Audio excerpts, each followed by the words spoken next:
the brakes, folks. Pump the brakes. I see a lot of people in the sport of boxing got short-term memory.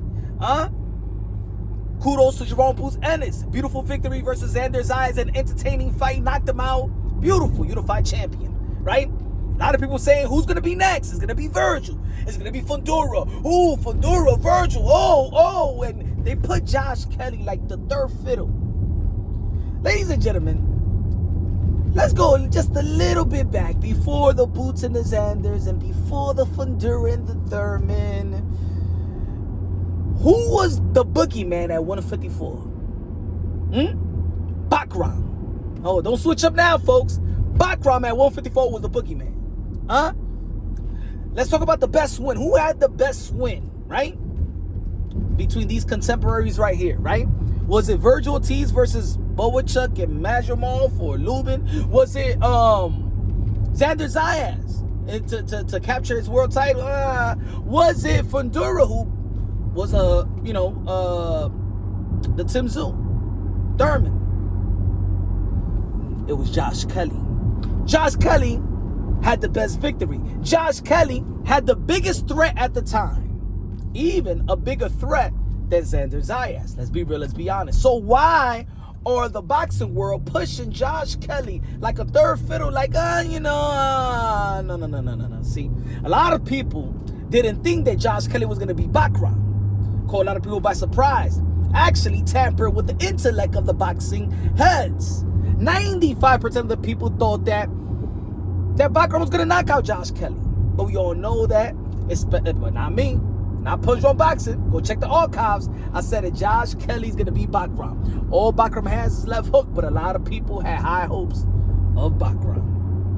So, if we look at the next fight, I think all these fights in the 154-pound division, if you're familiar with the channel, I always say that the 154-pound division is the best division in the sport of boxing, the most competitive division in the sport of boxing, a landmine division, the most stacked division in the sport of boxing, the most interesting, where everybody has showed their vulnerabilities, including the great Terence Bud Crawford versus Majumov.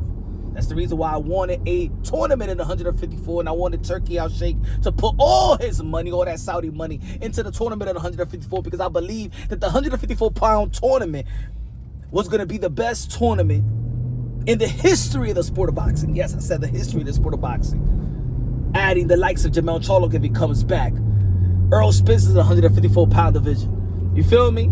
Got a lot of names, veterans, prime fighters, up-and-coming fighters, but they all showed their vulnerability. Nobody looked like they was invincible. That's what I love about this division. You never know who's going to win. Just like I didn't know that Josh Kelly was going to win. Just like I didn't know that Boots Ennis was going to be rocked by Xander Zayas. Just like I didn't know that Vergil Ortiz was going to get dropped twice by Boachuk. Just like a lot of people didn't know heading to the Brian Castano fight that Brian Castano was going to give Jermell Charlo a run for his money. Just like Brian Castano beat Patrick Teixeira and gave Lara a draw. Just like a lot of people didn't think that La Banana Rosario was going to be, what was it? J-Rock Williams in his homecoming fight. Anybody can get it. Majumov almost beat Terence Bud Crawford as well. It's a tough division. But if you look at Boots Ennis, I think it will be a war versus Vergil Ortiz. Both of these guys come forward. Both of these guys like to fight. Both of these guys are durable. Both of these guys, if you hurt them, if you hit them, they have shown that they step it up. We've seen it from Fundora as well. We've seen Fundora lost. Also, we've seen him go through a war even with Everson Lubin. We know that's going to be a war. But Josh Kelly has an intangible that Fundora nor Vergil Ortiz brings to the table. He has a versatility when it comes to footwork, the amateur Olympic pedigree, in which that type of movement did give Boots Ennis some trouble versus Karen Chimichurri. Remember? They had a rematch. That movement, that pedigree, which I believe that Josh Kelly is better than Karen Chimichurri, could present a skill set that Fundora and Vergil doesn't have. They have, but they do have an equalizer that Josh Kelly really doesn't have. But he have shown power in his fight versus Bakhram and the fight before versus Bakhram. I believe that Josh Kelly's style gives Boots Ennis more trouble than a Fundora and a Vergil Ortiz style that is just going to come forward. They're going to bang. It's inevitable. It is going to be a war. Josh Kelly could get into a war, but he could get out of a war as well, in which Fundora nor Vergil Ortiz, they don't go away from wars. So I believe that Josh Kelly presents more.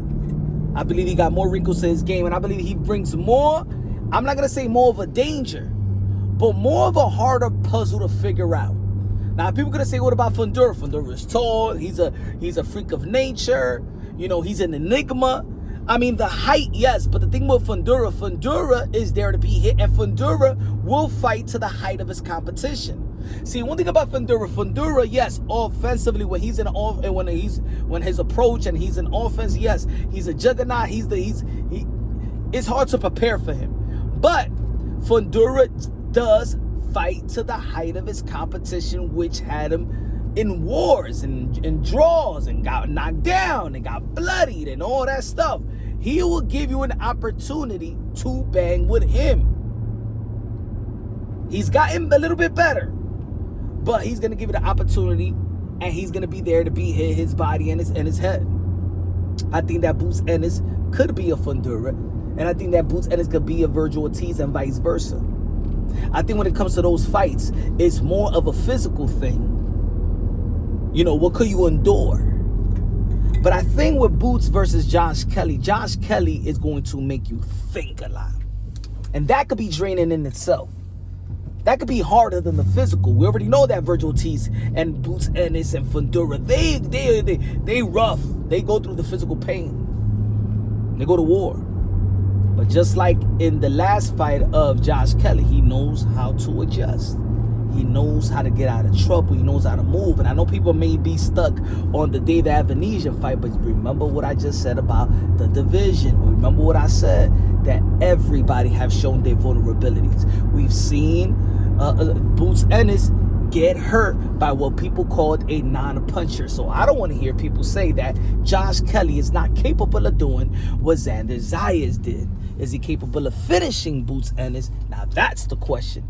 Is Boots Ennis there to be hit as well? Yes, just like everybody else in the 154-pound division. I just want to know why you guys, knowing that Josh Kelly was the one that proved almost everybody wrong, pundits and analysts and fans, YouTubers, whatever, y'all know he proved y'all wrong. So why that's not the fight that people is talking about more? Now, of course, we've been asking for, the boxing world say that they've been asking for Vergil and Boots, but let me tell you like this. I've been in this community for a while. I've asked for Jerome Boots Ennis versus Josh Kelly way before there was a conversation of a Vergil Ortiz and Boots Ennis. Check the archives. Check the archives, because remember, ladies and gentlemen, Vergil started his career at 140. These guys was welterweights. So, let me know what y'all think, folks. Why? I mean, I love all fights, and I think all fights are great. Why are y'all putting Josh Kelly like he's the third fiddle, like that he's the less danger? Are y'all still stuck with the David Avanesian? Fundora, we seen him vulnerable as well. Brian Mendoza, we seen Vergil Ortiz get hurt by a Mean Machine, and there's a lot of people that felt that he lost a Bowicha. So why y'all not giving Josh Kelly the benefit of the doubt that he may be, I'm not gonna say that he could beat Boots, but that he's gonna be the toughest out of the two or out of the three? Let me know what y'all think, man. Subscribe to the channel, smash the like button. This is Punch Drunk. Love you, God bless. And on to the next.